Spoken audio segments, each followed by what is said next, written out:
Boston Celtics currently hold a $27 million weapon. Fans are excited about the trade exception created recently. That tool opened up when they swapped Anfernee Simons for Nikola Vucevic at the trade deadline. This exception gives the front office roster flexibility. They can absorb huge contracts without sending any matching salaries back. Taking on bad money or acquiring a star for free is an absolute game changer in the modern league. But the reality of the situation is complicated right now. The front office is currently facing a financial wall, and the team used their mid-level exception to sign Mitchell Robinson in free agency. They triggered a strict rule. Using that specific mid-level exception immediately hard-capped the team. They are now restricted by the first apron limit for the upcoming season. The league officially set that first apron number at $209 million. The problem is that the current payroll is very high. Boston is already sitting right around $204 million.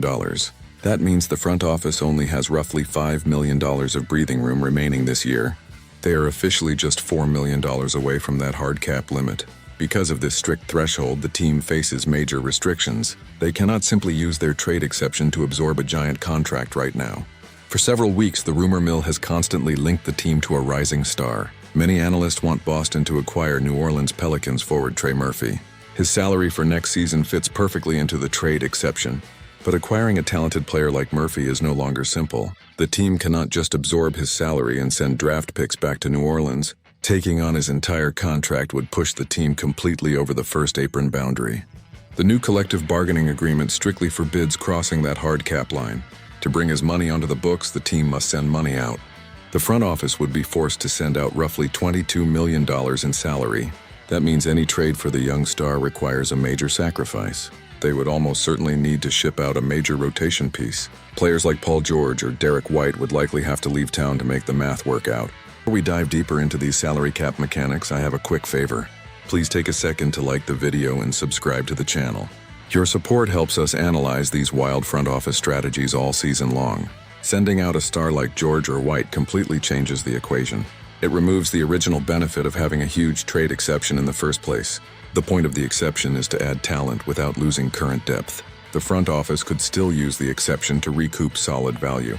They could look at making moves on the fringes of the roster. They could potentially trade away Sam Hauser and his $10 million contract to create space. Moving Hauser would mathematically allow them to take back more money. They could potentially absorb around $15 million in incoming salary. But the dream of dropping a highly paid star onto the current roster is dead. The front office is likely playing an entirely different game right now. They are looking far ahead toward the future of the franchise. There is a strong possibility that their ultimate goal is to get under the luxury tax completely. To successfully dodge the luxury tax, the team must reduce total spending. They need to get the payroll down to approximately $201 million. That would require shedding several minimum contracts in the coming months. The team will perform complex salary cap gymnastics this season. They will likely make several small moves right before the trade deadline. The ultimate benefit of ducking the tax this year is resetting massive future penalties. Escaping those repeater tax punishments would be a major victory. It would give the ownership group the green light to spend freely next summer. They could even push the payroll back into the second apron next year if necessary. If a perfect deal materializes this season, they might abandon the tax dodge. They will absolutely spend the money if a specific move guarantees another title. But staying below the tax line is a priority for long-term team building. No one in the media is as smart as Brad Stevens or Mike Zarren. These executives are absolute masters at manipulating the complex salary cap rules. Guess is that they fully intend to shed money and avoid the luxury tax. If they decide to swing for the fences, they will make a blockbuster move. That scenario will likely involve flipping veteran star Paul George. They could package George and several draft picks to acquire multiple impact players. A deal like that could bring Murphy and another expensive player to town. They could absorb a large contract like Jordan Poole in the process. They could also include Hauser in that deal to send out even more money. This creative maneuver would allow them to accomplish several goals. They could absorb Murphy using the current exception while staying under the tax. This would also simultaneously create a brand new trade exception for next year.